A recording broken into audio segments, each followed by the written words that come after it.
social issue that is being shown in this poster is the people's lack of self-awareness, as it aims to conscientize the Oceanian proletariat about its power to overthrow the party. In Chapter 7, Part 1, Emmanuel Goldstein emphasizes on the Oceanian proletariat's potential to overthrow the governing party, and to introduce this argument, he delivers the line shown in the poster, which is, "If there is hope, it lies in the proles." And he also thinks that it is the country's last hope of breaking free, as it is a social class that makes up most of the Oceanian country's population. Also, conveniently enough, proletariats are unlinked to the inner party, meaning that they do not belong in there and they're just ruled by them. And he also claims that this party could not be overthrown from within, which implies that only an external force could do that. And the proletariat is the only unrelated force big enough to topple the oppressive government by only, quote, rising up and shaking themselves like a horse shakes off flies. This piece of propaganda seeks to raise awareness about this idea among the proletariat, and it aims to potentially start a successful revolution to throw them off.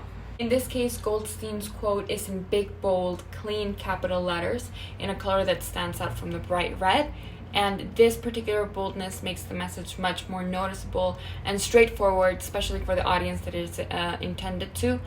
And the keywords hope and proles are also bigger, catching the viewer's attention right away and ingraining a simple message into their head. In this case, the message that proletarians are the country's last hope. As for Orwell's authorial choices, the "if" at the beginning indicates a slight tone of hopelessness for the oppressed proletariat.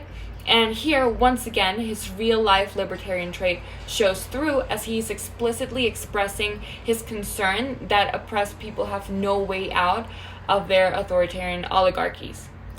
He might also have used the term proles instead of proletarians in an attempt to clear that term from the underestimation that it is often subject to. By using the mock name that is commonly used for the masses of low resources and indicating that they're powerful enough to overthrow authoritarian institutions, it is as if he, through the book, was challenging those readers who actually think they have some unmeasured authority over the masses.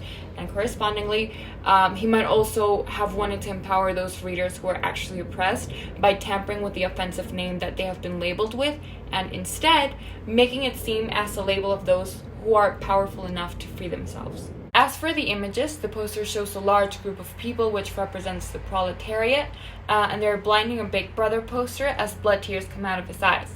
Blindfolding Big Brother, making him unable to see the citizens' every move, symbolizes the party's power being taken away from them, thus taking away from them the right to control their citizens and keeping them under constant threat.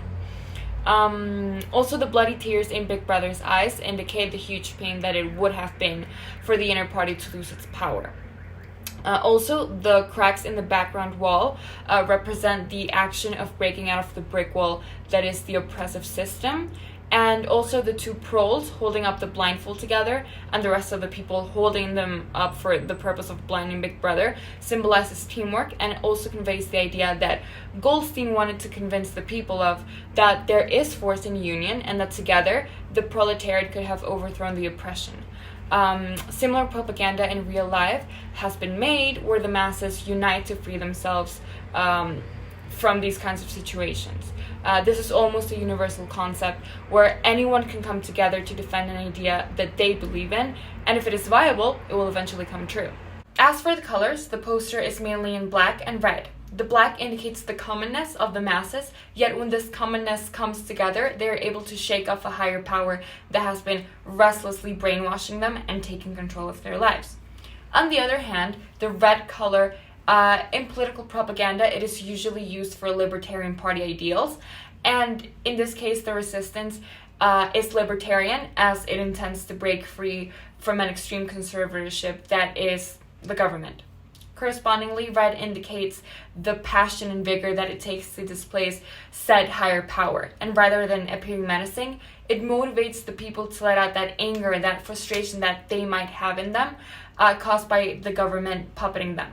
And if they're unaware of their puppet state, the brightness and loud nature of the red color invites those unaware of their puppet state to wake up and think about how monotonous and supervised their lives have been at the expense of a government that wants to play God.